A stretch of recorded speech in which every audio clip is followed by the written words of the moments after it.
大家好，我们是慢慢变好，越来越好。如果您在我们分享讯息中有所收获，请不吝支持我们慢好频道，帮我们按赞、订阅、加分享，期待能在股海实战中和大家一起共好。如果您是第一次来访我们频道的新朋友，希望您可以完整将这部影片看到最后，可以获得比较完整的资讯和启发。如果您是慢好频道的老朋友，可以善用影片时间轴功能，直接看重点分享即可。影片制作日期是2024年的10月2日，进入340万存股实战主题第15集。这一集我们会用一个案例示范，来告诉您借贷多少不会来套利 ，CP 值是比较高的，敬请期待。另外透过我们实战账户的示范，期待我们慢好频道可以启发投资朋友，早早动起来，快快做，快快错，快快改，找到适合自己的投资策略，善用复利的力量，提早实现财务自由的目标。近期，现贷令炒得沸沸扬扬，由于银行法72之2的规范中明文规定，商业银行办理住宅建筑及企业建筑放款总额，不得超过放款时所收存款总额及金融债券发售额加总的 30%。现在想要申请房贷的金额，远大于银行可以放贷的金额，房贷处于供不应求的状况，在房贷资金有限的情况下，房贷利率甚至已经喊到 3% 到 4% 左右，是借贷申请人的职业、薪资水平与信用状况而定。所以这时候，暂时并不是一个好套利的好时机。我想，各位一定想问，那什么时候才是适当的时机？各位需要耐心等待，至少等这一波现贷令风头过去，房屋抵押贷款的利率可以回到正常，或者您可以申请到 2.3% 左右的房贷利率，才比较适合利用房贷来套利。我在2021年6月申请房屋抵押贷款的利率是 1.35%， 后来大家都知道，不断的升息再升息，不过即使不断的升息，半码再半码，目前我房贷的利率仍在 2.29%， 相较于市场已经喊到 4% 的利率，还是低上非常多。有看我们2023年9月的房贷实战第一集就知道，因为房屋条件的关系，我们只能申请到20年期的房贷，所以在布局股票的殖利率要求上就需要做到近 7%， 才有办法做到完全用股利缴房贷本利的水准。如果房子条件比较好一点，能够申请到30年期的房贷，股票的殖利率的要求上，马上从近 7% 下降到 4.5% 左右，很容易就可以做好股票的布局，完全透过股利来缴房贷本金加利息，并且每年还会有多出来的正现金流，可以再滚入继续布局，让股票部位越来越大，股利越来越多。各位投资朋友可能知道，股利所得合并计税，享 8.5% 可抵减税额，不过每一户抵减税额最多8万元，所以8万元除以 8.55%， 股利在94万元都可以用来抵减税额，最多就是抵减8万元。换言之，只要您的股利超过94万元，就没办法再抵减税额，而且股利都要并入所得，缴所得税。对于所得税率越高的人，股利要被扣缴的税就越多。我们用一个案例来示范给各位看，要怎么计算出您最多可以借贷多少不会来套利 ，CP 值是比较高的。我们看财鼠兄弟整理的台股 ETF 配息组成表，我们举一个比较正常的 ETF 来存股为案例。假如存的是00929，股利54%约占 52%， 免税的平准金和资本利得为 48%。我们知道股利在94万以内都可以用来抵减税额，94万除以要缴税的股利54%为 52%， 计算出来是181万元。也就是说用00929来存股套利，零配置的部位，在可以领到181万股利以内，都可以妥善利用到股利 8.5% 可抵减税额。2024年11月1日的今天，00929市价是 18.43 元，009294月配息的 ETF， 今年前9个月的平均月配息是 0.168 元，这么好的配息是去年中上市以来，00929刚好搭上 AI 热潮赚到很多资本利得，才有办法短期配出超高殖利率股息。要期待长期都有这么好的配息是不可能的，所以我们打个7折来计算，用每月168元配息打7折，再乘以12个月，00929年合理配息约落在每张141元，要领到181万的股利需要存到1282张，也就是2364万元。透过我们举的这个例子来计算，如果您存的是00929富华台湾科技优息，您可以借贷2364万左右来存股，每一年大约可以领到181万的股利。由于181万中的 52% 是需要缴税的 54C， 所以94万元的 54C 股利，可以将股利 8.5% 可抵减税额用好用满。那会有多少股利会并入个人或家庭所得呢？94万减除8万元等于86万元，会有86万元并入个人或家庭所得呢？以这个例子来看，存2364万的00929，每年可以领到181万的股利。倘若以30年期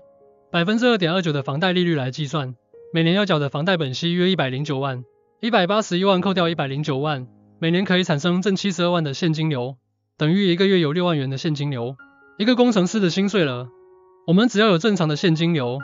还不需要看价差，只要借贷满30年，股票股利已经帮您缴完抵押贷款的金额，并且30年后，全部的股票都是我们实在赚到的。以我借贷360万30个月获得70%的报酬，简单推算，借贷股票部位如果从2364万成长70%，股票市值可以增长到4000万。善用借贷来套利30年，不只有机会赚到30年，每年72万的现金流，还有30年期满后，市值4000万的股票，都是套利赚到的。这样的模式，套用在家庭所得税率越低的家人身上，进行借贷套利是越划算的。最适合的人选，可能是已经没有工作收入，即将或已经退休，没有主动收入的族群，或许最为合适。如果您是高收入族群，现主时可以配置免税的债券 ETF， 比如现价 15.78， 拥有 6% 以上殖利率的 00937B， 就是一个可以考虑的选择。不同的族群可以考虑不同的配置组合。至于要不要预防万一，也一并规划如果意外发生的遗产传承，那就是另一个故事了。暂时就先停在这里，不再深入下去。以上只是一个示范案例，实际还是要根据个人不同的情况来做规划和调整，特别是用哪一个 ETF 来规划比较安心，这部分有非常多功课，值得我们来思考，并且做好规划和布局。由于竹北房价这几年涨了近2倍，1000万的涨到3000万，3000万的涨到9000万，房屋抵押贷款能借出3000万以上的人不少。我们一介退族，在竹北有房产的族群做案例分享。我2022年开始利用房贷套利的时候，高股息 ETF 并没有现在这么多的选择，所以我是透过自主 ETF 的方式来做到用股利缴房贷的目标。由于我是透过买个股来布局，股票股利都会并入个人所得。如果您的所得税费率是比较高的，比如 20% 的所得税集聚，您领到的股利将会被打8折。我是将套利部位放在家人身上，所得税费率比较低，股利才不会被所得税吃掉一大半。当然这个只有在绝对信任的家人上管用，还是善意的提醒各位投资朋友，并不是每个人都适合这样做。不过好消息是，我们刚刚已经告诉各位，可以选择用 ETF 这个好工具，透过高股息 ETF 这个好工具，相较我自主 ETF 已经更容易做到一样的套利效果。如果有税务考量，也有免税美债可以选择与配置，只要有经验和耐心，滚动闲置资产来获利，并不是难事。由于现在股票的基期已经推得很高，这波股票从2022年10月的12629点，涨到今年7月的高点24416点，大盘涨幅已经高达 93%， 并且不少高股息 ETF 的涨幅也很接近 93%。如果是要用股票来套利，我们建议耐心的等待下一波股市大回荡。那怎么样的幅度算是大回荡呢？我的大回荡定义是台股大盘回荡超过 30%， 比如2022年从18619点回到12629点，跌幅是 32%。台股超过 30% 的跌幅就可以算是股灾，这时不管是大幅加码54值型 ETF 或者是0056高股息 ETF， 都会是长期必胜的加码好时机。透过耐心等待，适当的时间点进行借贷来套利，应该是接近必胜的获利模式。我们因为有经验，所以很容易可以做到。至于过去没有套利经验的投资朋友，可能就需要多做功课多研究，或者请求我们的协助，来帮助您规划接近必胜的获利模式，取得不错的报酬。回到我们340万房贷套利部位现况，股票投入没有变化，这个月会实现损益减少247159元，含息报酬率这个月减少 7.19%， 现金余额部分缴了一期的房贷本金加利息18611元，领到部分借券利息，现金余额减少17850元，已缴房贷本息加活险总额升到709228元，房贷余额减少12744元，房贷余额为3104521元，存股账户总市值减少272583元，市值5857351元。认真做功课，存对好股票，领股利也赚价差，这就是我们进可攻退可守策略的好处。随住存股账户市值的稳步增长，7月挑战新高后马上跌破600万，8月站回600万，现在10月又跌破600万。我们耐心待在市场，稳步向650万下阶段目标前进。相信走完20年借贷期间，存股部位应有机会站上1000万元。接下来分享实际对账单最新状况，会实现损益获利是1840126元，放上9月29日和10月31日左右对照。这当中，新麦是零成本存股 EP11 的主角，信景是零成本存股 EP13 的主角。有兴趣了解新麦和信景估值的朋友，可以参考我们零成本存股系列的影片。这里是对账单的第二部分，神基是零成本存股 EP04 的主角。对神基有兴趣的投资朋友，可以看一下零成本存股 EP4， 应该可以得到一些参考资讯。这里是对账单第3部分，其中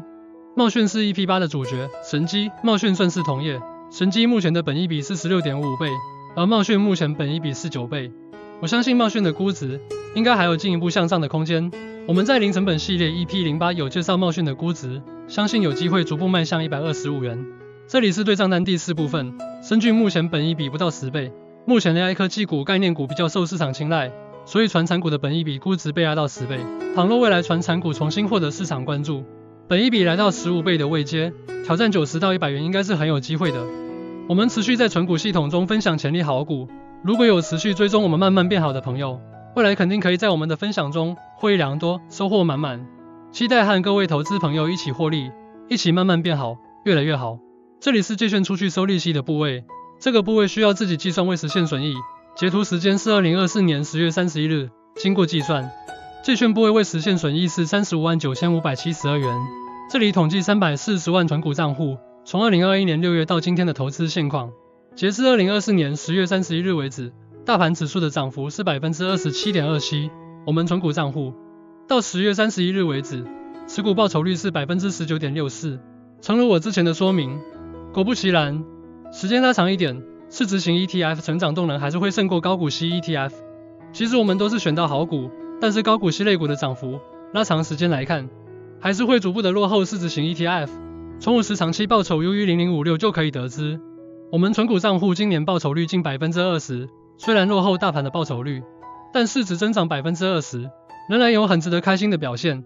我们看一下损益部分，借券部位的未实现损益是359572元，现股部位的未实现损益金额是1840126元，两个部位加总起来，账上未实现损益金额是2199698元，加上已实现损益243721元，账户不含息获利是2443419元，再加上定存利息以及借券利息，含息获已经有2511769元，总报酬目前小幅回荡至 72.9%。本影片内容仅为我个人观点分享，并不构成投资建议，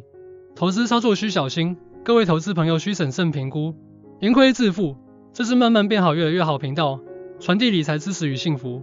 如果您有在分享内容中有所收获，请您不吝帮我们按赞、订阅加分享，希望每期节目都能与您相遇。我们下期再见。